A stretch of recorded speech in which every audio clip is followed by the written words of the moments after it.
Hello everyone, this is Priya Meena, Assistant Professor Physics, Government Girls College, Sirohi. बच्चों, आज हम जो लेक्चर शुरू करेंगे वो है बीएससी पार्ट थर्ड का paper first quantum mechanics, atomic and molecular physics से। इसमें बच्चों कल हमने जो पढ़ा था पहले लेक्चर में, उसमें हमने बेसिक्स पढ़े थे क्वांटम मैकेनिक्स के कि क्वांटम मैकेनिक्स कब शुरू हुई। जहाँ क्लासिकल मैकेनिक्स फेल हुई वहाँ पर क्वांटम मैकेनिक्स शुरू हुई, हमने ये चीज़ पढ़ी थी। आज हम इसी लेक्चर को आगे बढ़ाते हुए आपके यूनिट फर्स्ट का एक टॉपिक लेते हैं, ब्लैक बॉडी रेडिएशन स्पेक्ट्रम, यानी कि कृष्णिका का विकिरण स्पेक्ट्रम। इसमें बच्चों सबसे पहले हमें जानना है कि ब्लैक बॉडी होती क्या है, यानी कि कृष्णिका क्या होती है। A body which completely absorbs radiations of all wavelength incident on it is called a perfectly black body. एक ऐसा भौतिक पिंड जो अपने ऊपर आने वाली सभी तरंगदैर्ध्यों के जो विकिरण होते हैं उन्हें एब्सॉर्ब कर लेता है, वो क्या कहलाता है? एक परफेक्टली, एक आदर्श रूप से कृष्णिका कहलाता है। जैसे बच्चों आदर्श चीज कोई होती नहीं है, इसलिए और किरचॉफ के लॉ के अनुसार ये माना जाता है कि किरचॉफ का लॉ क्या कहता है कि जो गुड एब्जॉर्बर होते हैं are good emitters also, means जो अच्छा अवशोषक है वो अच्छा उत्सर्जक भी होगा, अतः इसका उत्सर्जक गुणांक भी 1 होगा, क्योंकि इसका अवशोषक गुणांक 1 होता है कृष्णिका का। आपको ये चित्र दिखाई दे रहा है कृष्णिका का। इसमें एक हॉल है, यहाँ से एक रेडिएशन आता है। रेडिएशन आने के बाद में कृष्णिका के अंदर ही दीवारों से परावर्तित होकर ये जो रेडिएशन है ये इसी में एब्जॉर्ब हो जाता है, इसलिए इसे ब्लैक बॉडी कहते हैं, रेडिएशन कहते हैं। The spectrum of black body could not be explained by the concept of classical mechanics.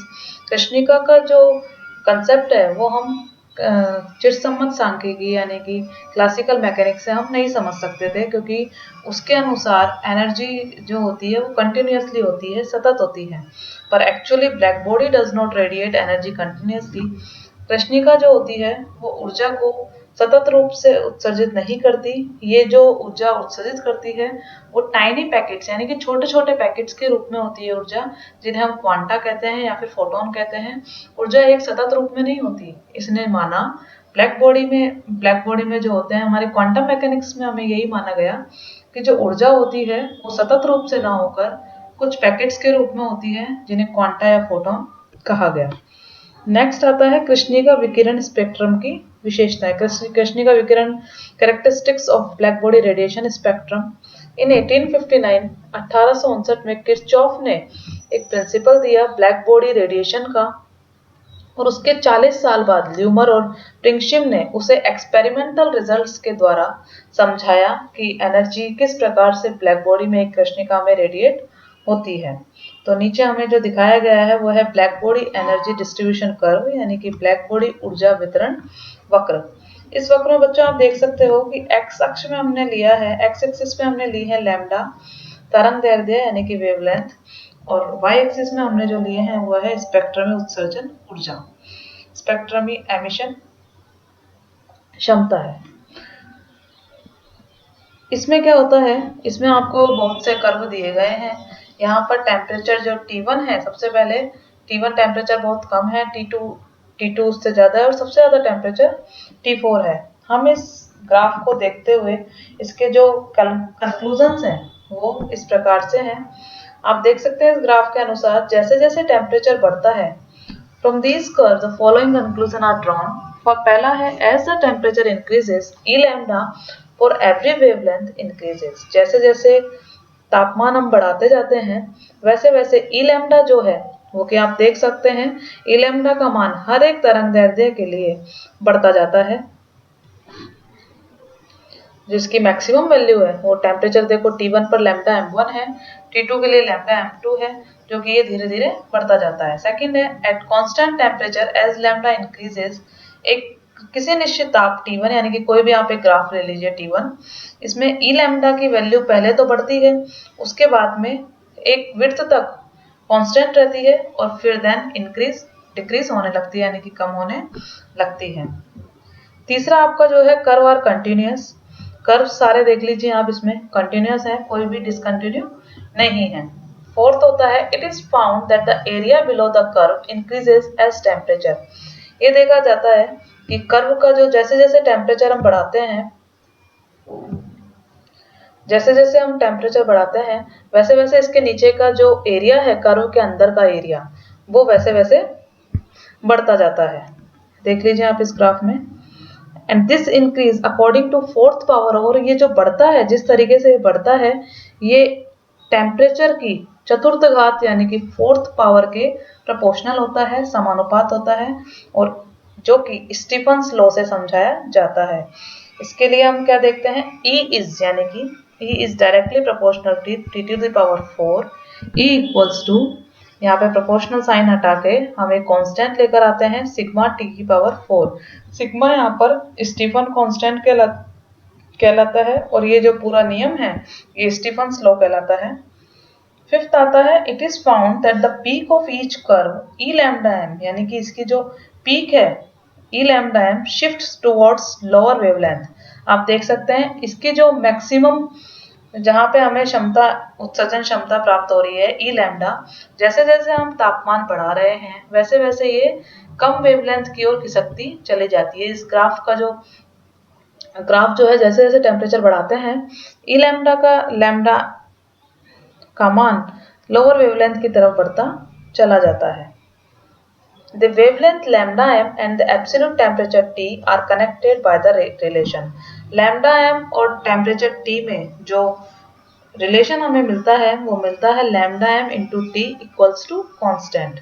ये हमें कहलाता है वीन्स डिस्प्लेसमेंट लॉ यानी कि वीन का विस्थापन नियम। सिक्स्थ है, eight lambda m maximum spectral energy emitted E lambda m is proportional to fifth power of T, यानी कि लैम्डा एम मैक्सिमम जो स्पेक्ट्रल एनर्जी है, उत्सर्जन ऊर्जा है जो एमिटेड हो रही है ई लैम्डा एम, उसके लिए ई लैम्डा एम जो हम यहाँ देख सकते हैं मैक्सिमम जो हमें एनर्जी प्राप्त हो रही है वो तापमान की घात के पांचवी घात के प्रोपोर्शनल होती है, fifth power of T.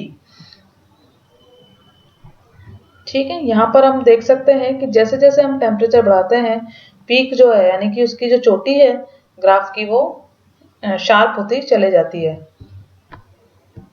Next जो हमारा आता है वो आता है explanation of black body radiation distribution curve based on classical theory, चिरसम्मत सिद्धांत पर आधारित कृष्णिका विकिरण वक्र के नियम।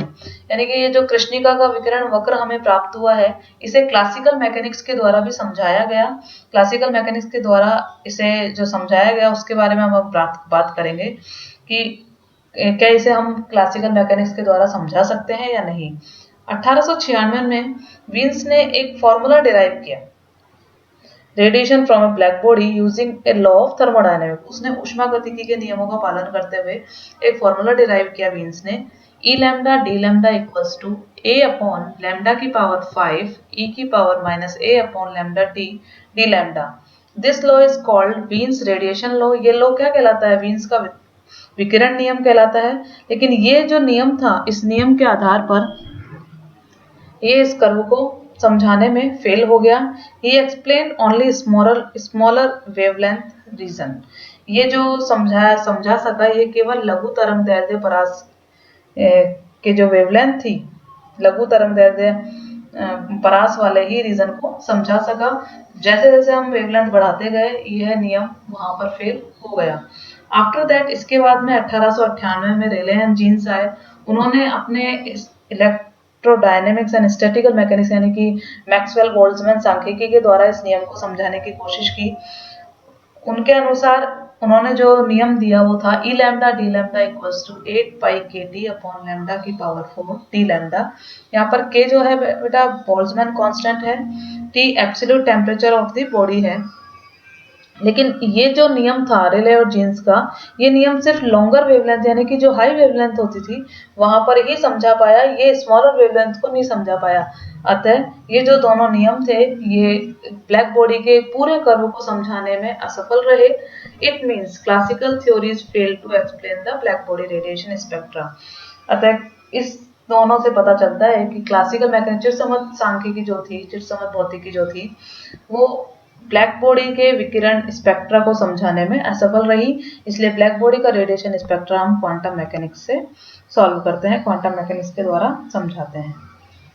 कल के लेक्चर में हम जो पढ़ेंगे वो पढ़ेंगे प्लांक का क्वांटम और रेडिएशन लॉ। प्लांक ने किस तरह से क्वांटम फिजिक्स के द्वारा ये सब कुछ समझाया, उसके बारे में हम कल पढ़ेंगे। Thank you.